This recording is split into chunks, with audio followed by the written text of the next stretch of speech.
What up, MVPs? Rico Knows here. Going to talk to you guys about UFC 323. We're going to break down all the fights, talk about the results and all that. But before we get into it, I want to remind you guys, we have one more fight this year. Shout out to us. It is right here, Royval versus Manel Kopp. It's next weekend. Remember, I'll make the videos at least Thursday, Friday time frame for those fights. So please don't ask me all week what I think about anything. I really don't want to duplicate my work. So if somebody misses weight, I like to wait until the weigh-ins, usually, or at least we get closer to them. But nonetheless, I'll be breaking down all the fights all year. We've been doing pretty good. This year was a little different from last year. We did have some fighters on the take. We did have some fighters doing what they do. I will talk about this card in its totality. We started off on fucking fire last night, bro. At one point, we were 8-2, and it looked like we were going to do what we do. And then all hell broke loose. There was some misprops at the end. Two champs lose their belt, a freak accident, and just everything kind of fell off. The wheels fell off. And, you know, I usually don't make myself this small in the corner, but I wanted to make sure you guys could see the whole card. So, yeah, really good analysis. Felt really good about everything. And then the potential to be great just didn't happen. Law of averages came back to bite us, and that usually doesn't happen in the UFC. That sucks. So, either way, it was a green card, went 8-4 on the night. We have one card left to go, but man, it could have been phenomenal. And instead, I feel like we probably lost some money and left some on the table because of those misses. Ohio State also laying an egg when you know I love Indiana, but I can't let fandom play a part in any of this. What I have to do is just stick to the analysis, which is what I always do. And the law of averages will work itself out and eventually end up on top. And that's how we do it. Remember, I had an MVP send me a DM on Patreon. Somebody wrote to me and said, Rico, you're making this up. You don't get all these DMs. And I just want to show you guys. Yes, I do. I got a DM right here. Okay? It's right here. Gentleman asked, Rico, this isn't being disrespectful at all, right? He's been here for 1 month. Shout out to James, brand new MVP. He says, I've been a big fan of your channel and blah, blah, blah, blah. But besides football and UFC, is there anything else you specialize in sports-wise? So I just want to touch on that before we get into the results show. Anybody who tells you they specialize in anything beyond college football means they don't specialize in college football because it's a year-round assessment, studying project. If you see a guy and he's giving you picks for college football and NFL at the same time, it's literally impossible to study 136 teams in football and then turn around and know every NFL team, their rosters, and the outcomes of the games on a Sunday. It's just impossible. The second thing I'll tell you is if they go and then transition to women's basketball and men's college basketball, there are 300 teams in those things. It's impossible. Once again, all they're doing is just betting algorithms, betting numbers, looking at spreads, going, yeah, that doesn't make sense. And it's just a wild guess and darts on the board. And I don't do that. I sit down and I do analysis of rosters and coaches and players, and I find my spots. And it takes a whole year to do that. It also, in the off season, then Rico, you need to make it cheaper in the off months. No, I don't. We have game day every single Saturday. Every Saturday there's game day. It's the UFC fight cards every Saturday. This is fucking college football right here. These are your 14 locks. These are the 14 fights you should be looking at. And I can prove it to you. If we go back over here to the season, this is all the fights this year. These are all the fight cards this year. Look, I'll just keep scrolling. And you tell me, Rico, why are you, this is nuts. Why aren't you doing more sports? Bro, this is all now the UFC fights are in highlighted, but it's once a week, essentially, except for some holiday weekends. So I am busy, and that's what I'm doing. Preparing for the next college football season, putting out futures videos. We will be able to do them sooner this year, all that stuff. So please, I know you guys are addicted to gambling. I know some of you guys have a habit, and it's a terrible one to have. I can't relate to you at all. I have no desire to lose my money every week. I have no desire to wake up this morning and say, all right, what are we doing today? I'm itching. Where's the Korean softball? Like, it just doesn't work for me like that. So I can't relate to you, and I'm sorry that you're looking for more sports to bet on. That has nothing to do with me. I analyze fighters, I analyze college football, and we have a good community. We've been doing this for 3 years. I've never raised the price. I've never done anything like that. So I just don't feel the need to expand and start, Rico, you should really do these picks. No, I shouldn't. You should stop giving me advice on what I really need to be doing. How about that? Nonetheless, let's go talk about these fighters and these fights. Thank you guys for being MVPs. Thank you for being here. We'll start with the first fight of the night. It was Muhammad Naimov versus Marion Santos. I missed the first fight of the night because I thought the fight started at 7. I was watching the football games. MVPs, you guys got to tag me. Do something, bro. Reach out to me and let me know I'm missing fights. It's crazy. So I log in and I start my live stream and I'm like, holy shit, I missed a couple of fights. So I had to go back and watch him. Went back and watched this one. A couple things to point out here. I'm not a huge believer in Marion Santos. He got it done and he wins by knockout. What this is really an indicator of is Naimov is just not that dynamic of an athlete, right? He looks better than some other strikers, but the level of competition he's fought coming up to this point really came back to bite him. This is a guy who couldn't implement his will in this particular fight. You got a hairy back and a hairy chest. Some guys chances are you're a wrestler. You're from one of those stand countries. Chances are you're a wrestler. But they tell me he's a mixed martial artist. But if you go back and you study who he's fought recently, you're talking about Bogdan, one of the least skilled fighters in the world. Con Offley, one of the least skilled fighters in the UFC. Let me inverse that. One's the least skilled fighter in the world. The other's the least skilled fighter in the UFC. There we go.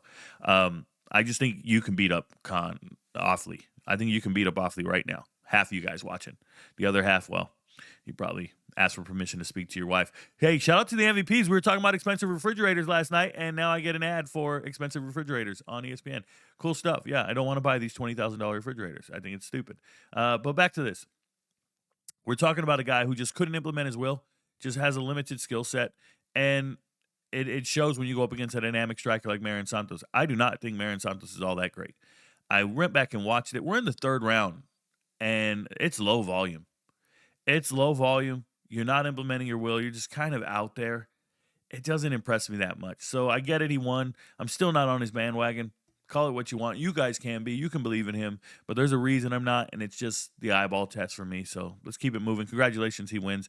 Naimov just limited in what he can do and couldn't implement his will. So we'll remember that next time we see him. Shout out to Mansour Abdul Malik. He's on the take again. Doesn't want to knock anybody out. This time he gets a mounted guillotine, and he wins by submission. This is embarrassing. Antonio Tricoli is not a UFC fighter. If we ever see him on a UFC card, we want to fade him every time, but the odds are, what is this? It was insane odds before the fight. I think it was like minus 1,500 or something. So there's really nothing you can do with it except for bet, not go the distance, maybe get a little methody here, but even then we got it wrong because I said first round knockout. So I started off the night missing a couple times. What you got to remember about Mansour Abdul Malik is he's incredibly strong and he's just vicious. He wants to punch you. He wants to choke you out. He wants to win. So the only real way to go with him is not go the distance. Unfortunately for him, Vegas is well aware of his ability and his skill set, so they're not going to let you – you're not going to make any money off of him. One thing I will say is they've given him absolute cab drivers to beat up for a while now. Absolute cab drivers. So I just can't get down with him like that. I think it was Cody Brundage, the last guy he fought, when they got the headbutt in the third round, and it became a no contest or whatever it was. So just be aware that if he starts fighting some journeymen, some guys who've been around for a little bit, they might drag him into deep water, and he won't win that impressively. So maybe we just fade him. Maybe we just throw like $10 on the other guy because it'll be a plus 800 or something crazy, right? And we just do that, and this guy won't win the next 8 fights in a row, and you eventually win all your money back. And that's the law of averages, and that's the long game when it comes to betting in the UFC is like, yeah, you're going to lose tonight, but eventually this guy's going to lose, and we're going to keep fading him because we have to. Mathematically, we have to. He's fighting another human being, and he has no chance. Now, in this particular one, I told you it was a lock, and I don't feel good about that. You can't parlay, you can't do anything with it. But beast of a man and a terrible fighter. Doesn't belong in the UFC at all. And Tricoli, I've never seen Tricoli put up a fight anywhere. I don't know what this is. Maybe he works out at a gym next to fighters, but he ain't a fighter. Next fight. Had to go back and watch this one. The MVPs were like, Rico, you got to see it. You got to see it. And it's only 90 seconds. It's only 90 seconds. So Iwo Baranowski versus Ibo Aslan.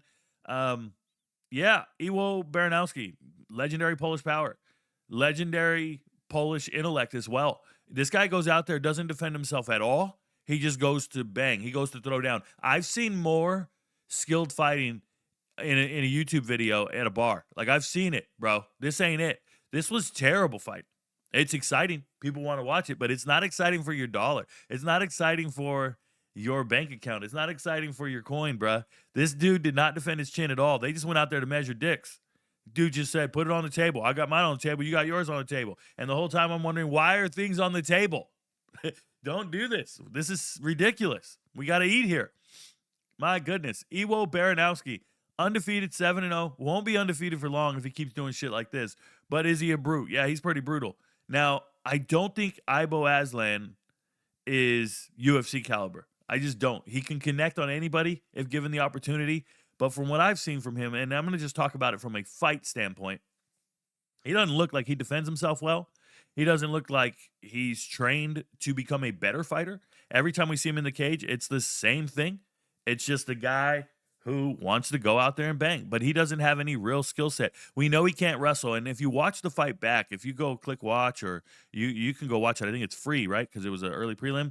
If you watch the fight back, Iwo actually, his game plan was to wrestle initially. You see him take a shot, and because, and I want to remind you guys of this and remind myself of this, he has grappling. He's a judoku. He is a judo guy who can actually get in there and get a throw. He can win in the clinch. So he actually shoots for a takedown, and then he gets reminded, like, yo, if you're trying to shoot a takedown, we're going to scrap.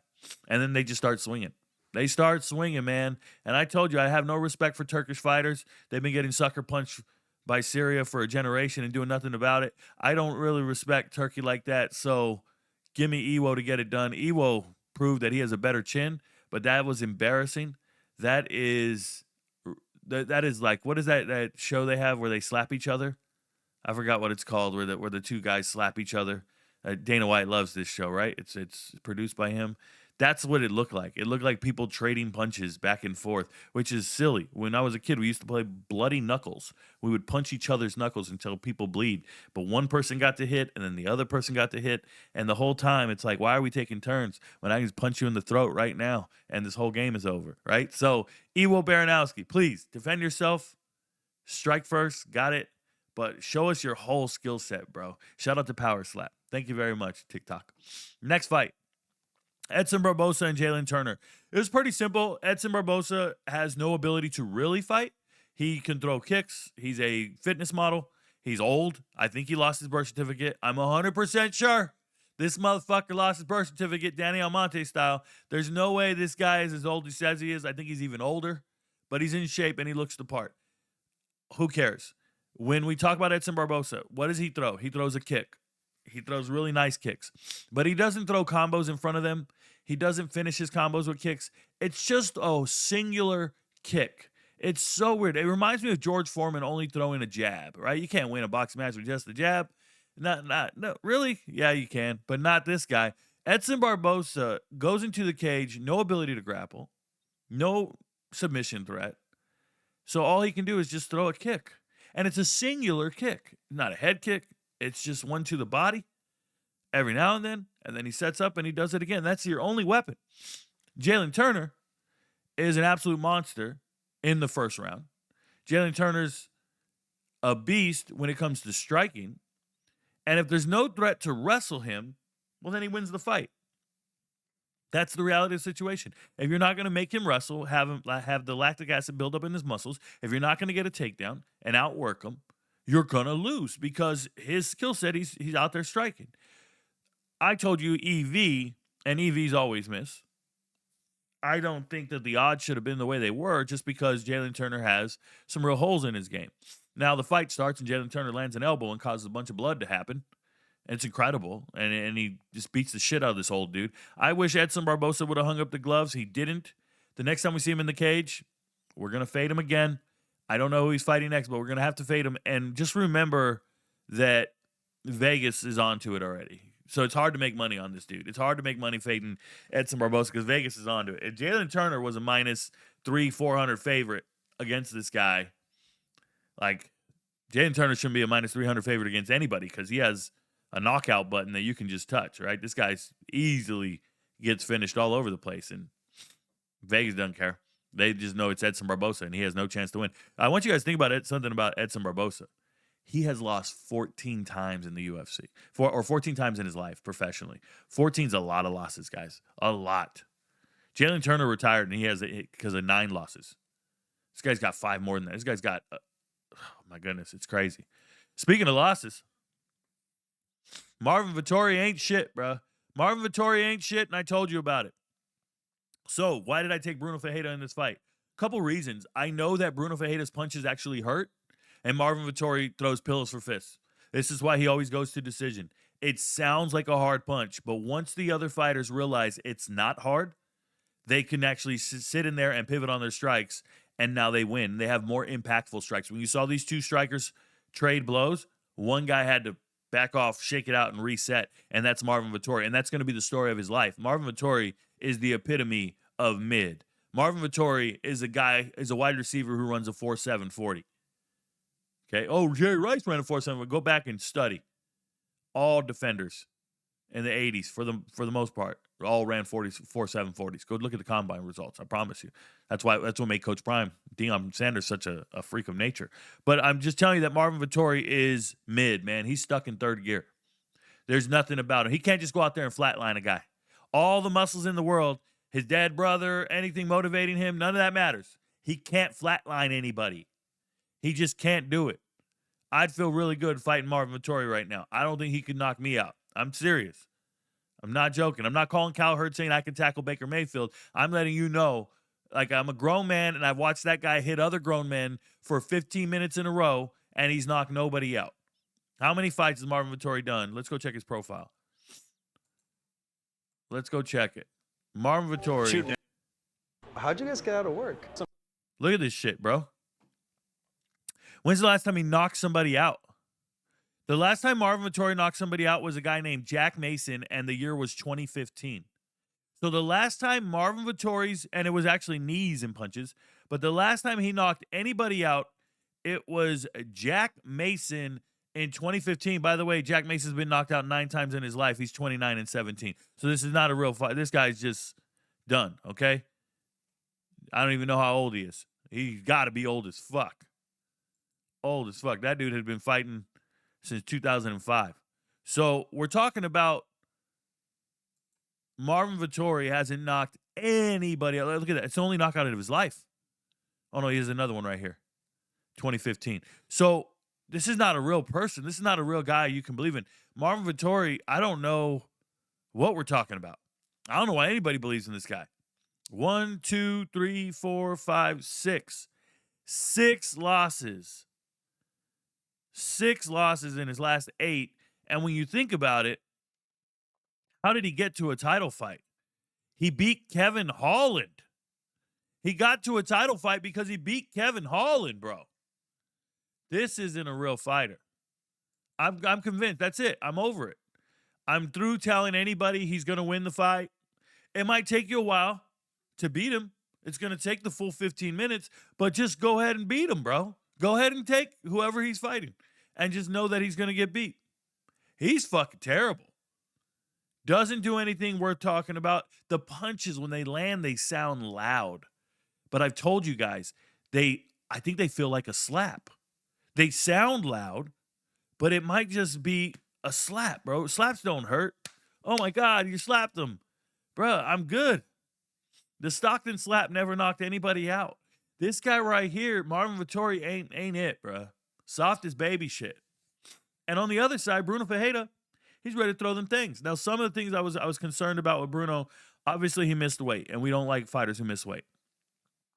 But he was shooting takedowns in this fight. He had enough cardio to keep it going.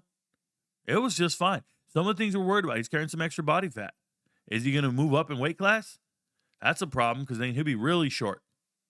He'll be really short for the next weight class. So he's got to get his life together and figure it out. But Bruno Ferreira's a monster, bro. Remember, he's only lost twice in his whole life. And he knocks people out. There's a huge difference here. So easy call. Marvin Vettori's always going the distance. And he went from posters. He went from being on posters to the early prelim. Marvin Vettori went from being on posters to the early prelim. That's how bad he is. That's telling you something. This guy used to be in main events fighting for belts, but he hadn't won anything. He's just terrible. Nazim Sadiakov versus Fariz Zaim. I told you guys, Nazim Sadiakov, the thing they're going to tell you is he's a dog. Like, he fights hard. He's got that fight in him and all that stuff. And then I go, nah. He's fighting Farazim, and this Frenchman is a sniper. He's a very good fighter, tactically impressive. I know why the French don't win wars. This guy should be a general planning wars, man, planning strikes and attacks because he's so good. He's strategic. He did everything right. First round, he closes the distance, wants to make sure he doesn't get punched by this dude's ability to strike. Got it. And he just grapples you up and just wraps you up. And instead of being lazy and boring up against the cage like Merab, The knees to the ass won't win you, won't keep everybody going. You just start laughing, kneeing people in the ass. No, Fares Zaim was out here to wrestle, grapple, get takedowns, and even when they were standing, his strikes were just straight, crisp. This is a good fighter. Good fighter. Doesn't over muscle anything. Uses leverage. Remember, he's really tall for the division. It's a good fighter. And we were right. And it felt good to be this right. This was a no sweat. I wish I would have made it a lock. I think I made it an RK, right? I put RK next to it. If I put RK next to something, you guys got to bet that straight across. It's not just a lock. It's straight across. I didn't put RK next to it. Okay, my bad. RK on Evo, scary. RK on Chris Duncan, and an RK on Jan Blachowicz. We'll get to that. I wish I put an RK on this, but we got it right. No sweat. Shout out to us. And Azim Sadikov, I just don't think he's a great fighter. We've seen him come back to win fights. He's been losing every fight. Every fight he's been in, he's been losing. And then he comes back to win. But if you really sat down and watch him, maybe he didn't deserve to win all those fights because he's not a very skilled fighter. Shout out to Azerbaijan. Can't point that shit out on the map, bro. Can't point it out on the map. I just know it probably smells terrible. Speaking of smells terrible, what up, Karini Silva? Karini Silva ain't shit. Gets beat 30-27. I don't know what round she won. Shout out to Macy Barber. Macy Barber, head case problem there, but she is physically strong. And for her to physically kind of dominate Karini Silva tells me there's levels to this as far as weight conditioning goes. And in women's fights, being physically strong really helps you out. It gives you the advantage more so than skill or anything like that. So I don't want to hear about, well, she's a black belt and you're a black belt, can't finish your chokes. You're a black belt, can't get this done because you can't get up because the girl on top of you is just stronger than you.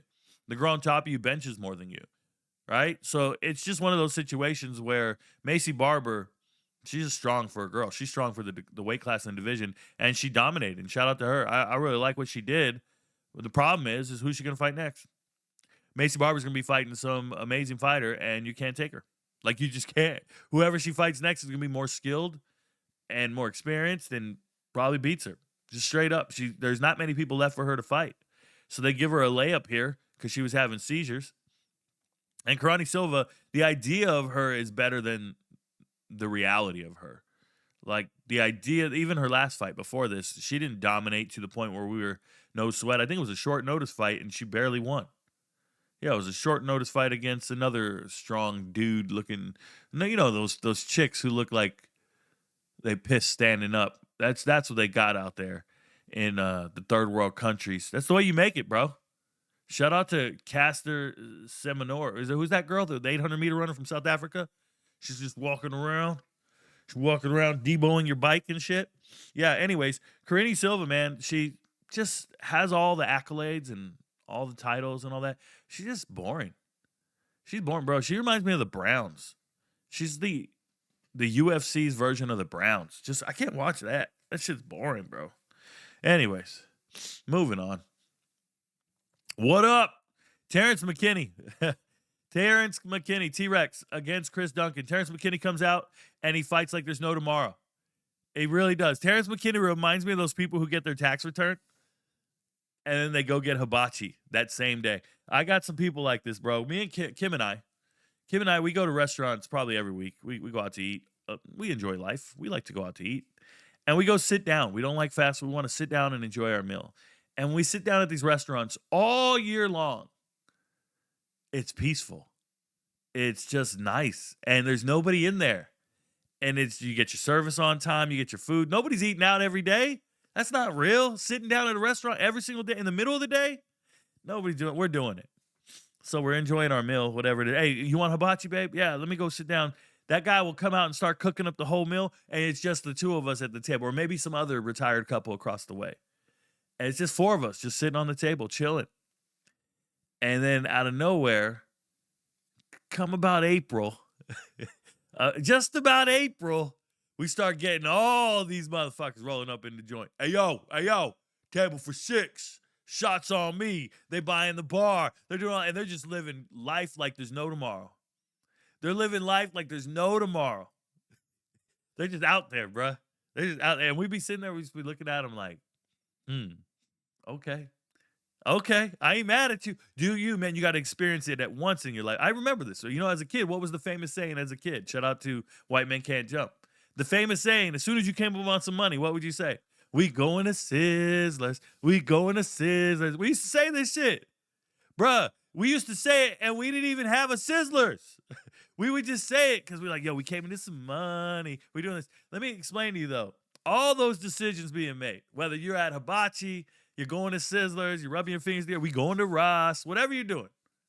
You're balling out of control, steak and eggs, steak and lobster. But you really can't live that. You really can't sustain that. You keep pretending like there's no tomorrow. You just living in the moment, right? I can't stress this enough. And I'm bringing this up because when I look at T-Rex, Terrence McKinney, he gets in the fight and he starts swinging and fighting like there's no tomorrow, like there's not 2 other rounds, excuse me. He's fighting like he got some money and he went straight to the hibachi grill and said, yo, it's on me. I remember being like this. I'd be in the bar. I have $80 to my name, bro. $80 to my name. I'll never forget it. Went to the bank, pulled some money out. The shit said $80. That's what I had left.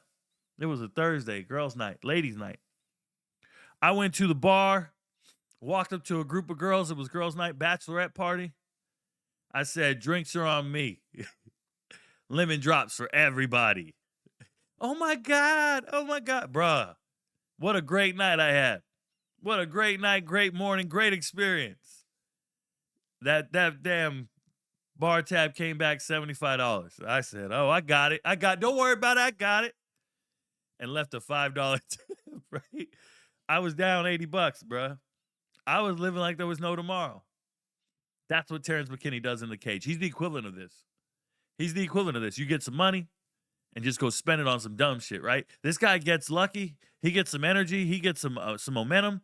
And then he just does some dumb shit. And in this case, you have an opportunity to finish the fight. The man is dazed and beat up, but you don't conserve your energy properly, or you don't even get in a dominant body position and continue to strike.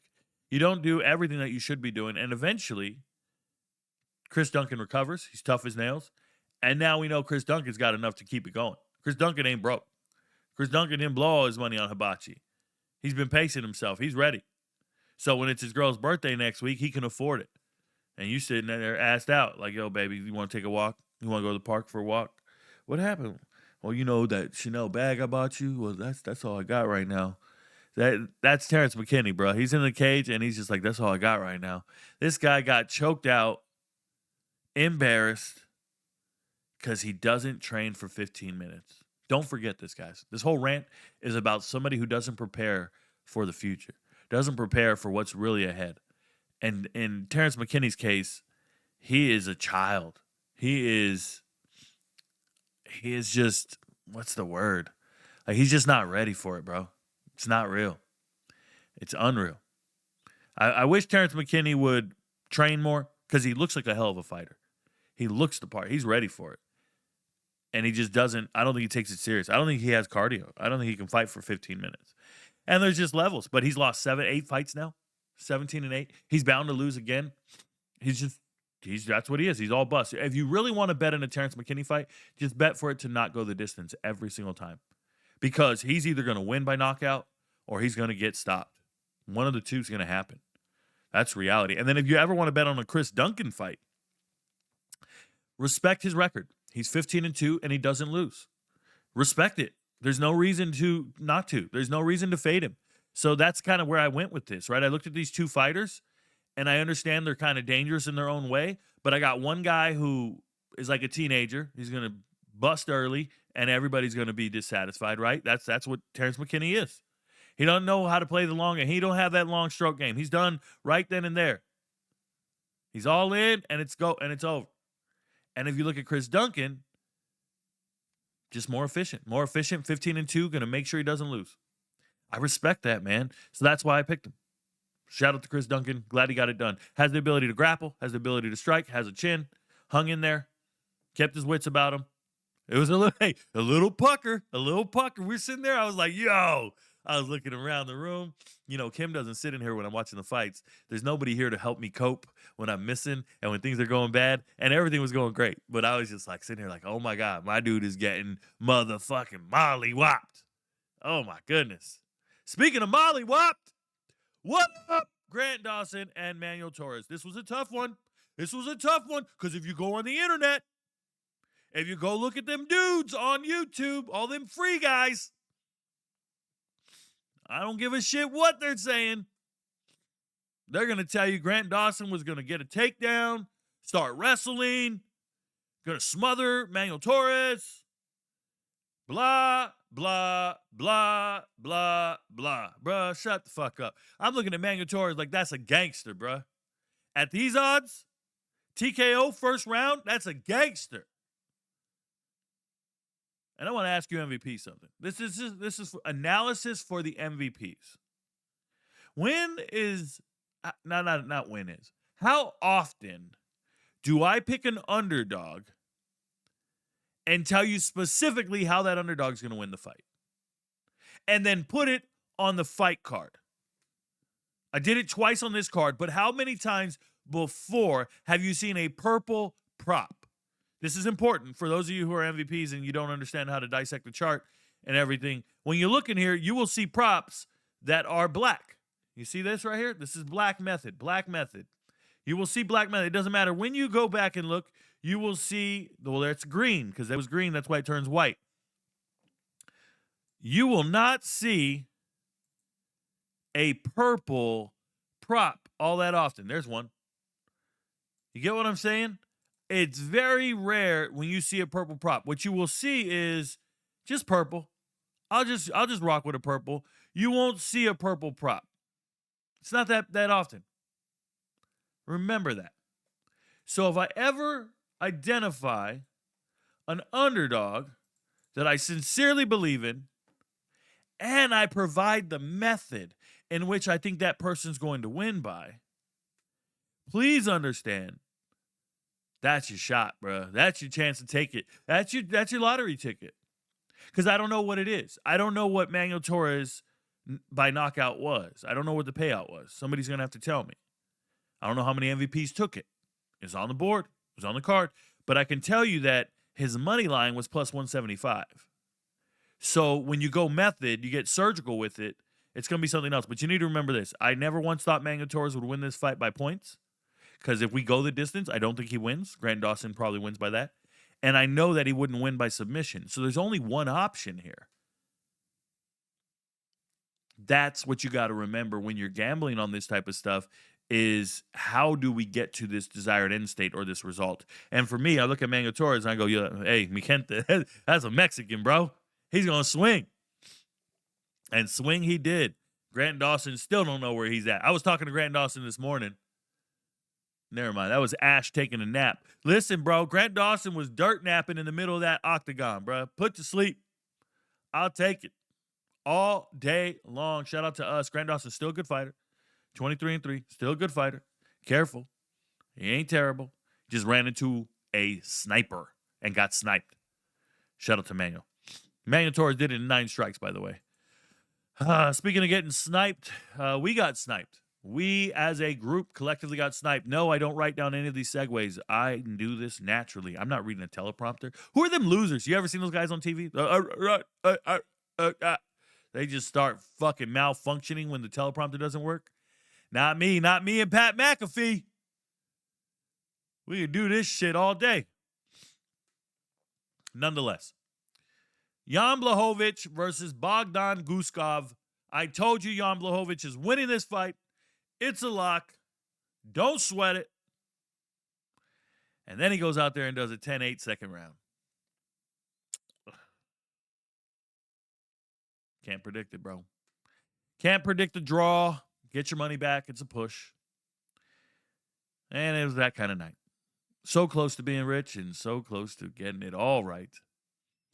And it was here. So what did we see? A couple things I saw in this fight, and I want to make this very clear. Jan Blachowicz is definitely on the downslope of his fight career. He is not who he used to be. He's a shell of who he used to be. He even loses track of his game plan. He could have kept kicking that calf and won this fight. He didn't do that. He did not try to get up once he was down. He accepted a lot of blows, and he did a lot of dumb things. Once again, he fought like a Pollock, right? He was on his back, and he was punching hammer fists from his back, which is just Like, get off me, leave me alone. Like, what? I've seen better fighting when siblings are fighting in the front yard. Like, I didn't know what that was. I saw him doing a knee shield, but here we should be doing a scissor sweep. We should get him feet on hips, get underneath. Like there's a lot of things you got to do. Shrimp back to guard. He wasn't doing any of these things. And I'm talking about fundamentally fighting from your back to get up, not to be a jujitsu nerd, but just to get back to your feet. He didn't do any of those things for a whole round. And to me, that's just getting old. That's just getting old. You just don't want to get up. You're just going to concede and let it happen, which is absurd to me. On the other side, Bogdan Guskov just done got it like that. I think there's limitations to how great he is because he should have won this fight. You have a 10-8 second round, that just gives you another round to go beat ass and take names. And he didn't do it. And he should have, but he was too tired because he put in a lot of effort in that second round. He did a lot of damage. But you got 4 minutes control time and nothing. So either way, neither fighter should be happy or sad with this performance.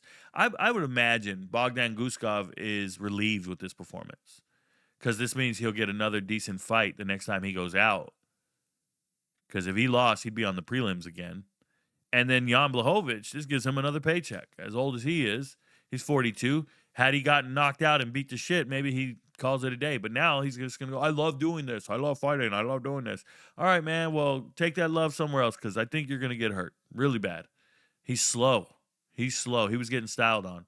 So, yeah, we're not going to call Jan Blachowicz a former champ anymore. We're not going to see him from that perspective. We'll see what happens. Speaking of not a champ anymore, we don't have to talk about Henry Cejudo too much because he's never going to fight again. He retired. Next time you see him, it will probably be in a boxing match, some stupid shit like that. But Henry Cejudo, not a good fighter. Never was.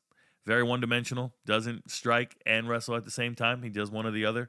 And Peyton Talbot out here, absolutely masterclass this dude. Peyton Talbot, the gayest dude in the UFC, getting takedowns, out-wrestling. This is why I know Peyton Talbot was on the take because he lost to Barcelos because he couldn't wrestle. And magically, his last two fights, he's been the most impressive wrestler in the world, and he's getting takedowns against an Olympic gold medalist. I don't believe for a second Peyton Talbot lost that fight to Barcelos on his own accord. I think he's a kid from Reno. He's too close to Vegas. He's too close to gamblers from a small gym. Somebody got to him and said, yo, we'll give you $300K if you throw this fight. And he definitely threw that motherfucker as a minus 1,400 favorite or whatever he was. So that sucks. Shout out to Peyton Talbot for actually being an industry plant and helping Vegas build towers, because that's exactly what happened, right? Vegas builds towers off of this dude's stuff. But nonetheless, Peyton Talbot fought amazing. He really did. I'm sure every gay person in the world is saying, that's right. That's right. Fucking amazing. Peyton Talbot looked great. He absolutely looked stunning. He fought incredible in every way. His striking was crisp. His takedowns are great. Now, should we put a lot of value into it because he was fighting an elderly person? But I think so. I think he fought well, and he did himself a service. Like he looked good.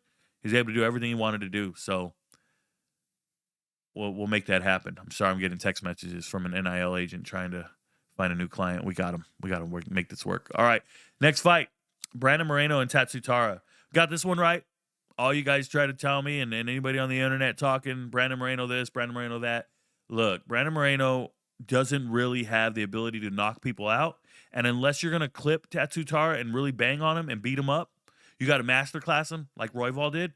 You got to do that. And I don't think you're going to be able to do that for long because the kid's going to learn from his mistakes. He's an incredible grappler, incredibly strong, and he's bringing it. And then in this fight, he just beat the shit out of Brandon Moreno. Moreno got flatlined. Rico was an early stoppage. Well, that's fine. We could have just kept watching it. We could have watched an ass whooping for another 7 minutes if you wanted to. I don't know what you were expecting. Brandon Moreno, the only thing that saved him in the first round was this makeshift triangle that wasn't going to finish the fight. He got stacked up against the cage. The kid's not going to tap to this triangle. So what did you do? That saved you for 5 minutes. Other than that, you would have been getting your ass kicked earlier. I think that helped you get to the middle of the second round. Just getting lucky in a position. Tatsutara's great. Great wrestler. Pressure wrestler. Stout. I just wish the odds were a little more favorable for him. I wish he was a super underdog or something like that, but we took him. We took him, and it was easy for me. Yep. Brandon Moreno's not it. He's better than T City, but he's not somebody that I think scares me when I say, yo, Moreno's fighting. Oh my God. Nah. And then co-main event, main event. Let's talk about it. So Joshua Van celebrating that he won this belt. I understand the elation and the excitement from becoming the champ, but in a fight where you threw 2 strikes, you landed 2 strikes in this fight, and you win the fight. That is fucking silly, bro. You can't be celebrating while a man breaks his elbow.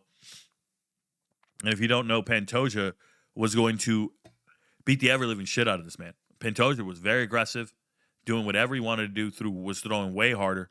You could just see it instantly. You're like, whoa. And then Pantoja breaks his own arm. Reaches down to the ground and braces himself to the ground, and he breaks his own elbow. And that sucks, man. I didn't want to watch the replay. And it's moments like that, some MVPs, I can see them. We had 5 guys quit last night. 5 guys quit because I missed on Alexander Pantoja's broken elbow and Merab. That made you quit MVP. That's cool, man. Go do what you do, bro. That's like, I don't know. That's like breaking up with your girl because she forgot to put a dryer sheet in the dryer. Like, what? This doesn't even add up, bro. I'm supposed to predict these freak accidents. That's not happening. Anybody who picked Joshua Van to win the fight, congratulations. You won money because of it, but there was no analysis there. You're just hoping to get lucky. There's nothing there. Pantoja, I hope he gets better. I hope he recovers. He's a much better fighter, and it's just unfortunate that this happened. Joshua Van, now that you have the belt, who are you going to fight? It's going to be a problem, whoever he fights. I think he's going to be in trouble because he shouldn't be up here. And so I'm gonna just remember that, okay? We'll see if he keeps fighting. Next one, keep fighting. Merab versus Peter Yan. Once the fight was going, I think by the second round, I told the MVPs, Merab's not winning this. Merab, 2 for 29 on takedown attempts. I've never seen anything like that in my life. First off, I don't think there were real takedown attempts. But he couldn't implement his will at all. He couldn't get any takedowns. And when you sit back and you start watching Peter Yan and you start analyzing all his fights, you start sitting back and you start going, yo, this Peter Yan, he shouldn't have lost the belt to Aljamain, right? Sterling, that was a ridiculous freak accident. You start going, man, this guy might be the best fighter in the world. Especially his wrestling this time around was incredible. His wrestling was phenomenal, sensational. Not just defensive wrestling, but he shot a couple takedowns in this joint. He was crazy. I was like, yo, is he drunk? This is crazy. So for me, Peter Yan, he looked the part, man. He looked crisp. He was throwing crispy 1-2 combos. He was like, yo, come here, man. Let me give you this Popeyes, right? He was giving combos out like crazy. And they'll tell you he got outstruck by Merab in this fight if you look at the punching numbers. But no one watching this fight thinks Merab landed any strikes because Peter Yan's throwing punches that really matter. He's landing with significant impact. And as small as these guys are, it's you're not going to knock anybody out with the one punch type deal. It's just going to be an accumulation of strikes. And I'm telling you, man, Peter Yan's that dude. I don't think Merab could beat him in a rematch. That whole cardio thing's cool. Cardio is a weapon. That's a cool story. Until you're readjusting your jaw the whole fight. This is Merab. When he gets hit, he does that the whole time. Like, I think the reign is over. I don't want to hear about Merab. Merab's boring, bro. And now we're gonna see a Petr Yan versus Tatsutara fight. And I'm going to I need to see the odds, but I'm probably going to take Tara because he's not doing the bullshit wrestling Merab's doing. He's not doing let me explain this properly. Man, that's a dangerous one to say. I don't want to do that right now. I might change my mind. But I want to take the kid because I think you're going to get really favorable odds. because we've seen him get pieced up by Royval, so maybe he gets pieced up here. What about Manel Kape, right? They all got to figure their weight classes out and who's going to fight who. But that Tatsutara kid, I think he's a different type of fighter. He's a backpack fighter. Please understand, Merab is no threat to get a submission. He's just going to win the clinch battle at the fence and throw knees. That's not the same type of fighter Tatsutara is. Tatsutara is a submission threat. He's going to squeeze you. He's a young kid and strong. Yeah, it's a different type of grappling.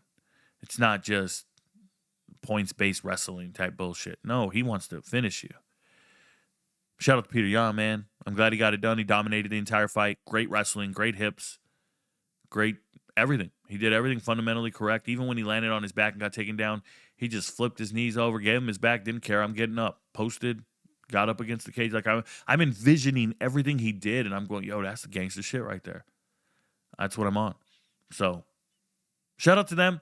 We know what they are when they get in the cage, but we don't need to really analyze what they're going to be moving forward. They're these guys for a little while here. So we'll see who they fight next. We'll see what we get. But hope you learned about this card. Hope you learned about the fighters. Hope you've had a great year. We have one more fight this year. But I hope you had a good time being an MVP and hanging out with me. We will continue to do our live streams, even when it gets on Paramount, even when you guys can go watch them all on TV and all that stuff. We're still going to do our live streams because the reactions are real. The assessment's real, and the live analysis and live betting is second to none. But it's really just about having a good time with you guys and enjoying it. I look forward to it. I can't watch fights without you. And I know some of you guys write me and go, Rico, I can't watch these fights without you, bro. It's just the way it is. So one more this year, and then we'll call it a year. We'll look at our numbers and compare them to the previous year. I will do a results show like that, and we're going to have annual numbers and lifetime numbers on the chart at all times so you guys can see what it's looked like in the past and what it looks like now. Some MVPs, the NFL or the college football MVPs, you guys, you might have one bad card at the beginning of the year and you get a bad taste in your mouth and you just bounce and you don't understand. That just doesn't happen consistently. We just get it right. So shout out to you guys. Thank you for being who you are. And remember, your friends don't know, but Rico knows. Peace, y'all.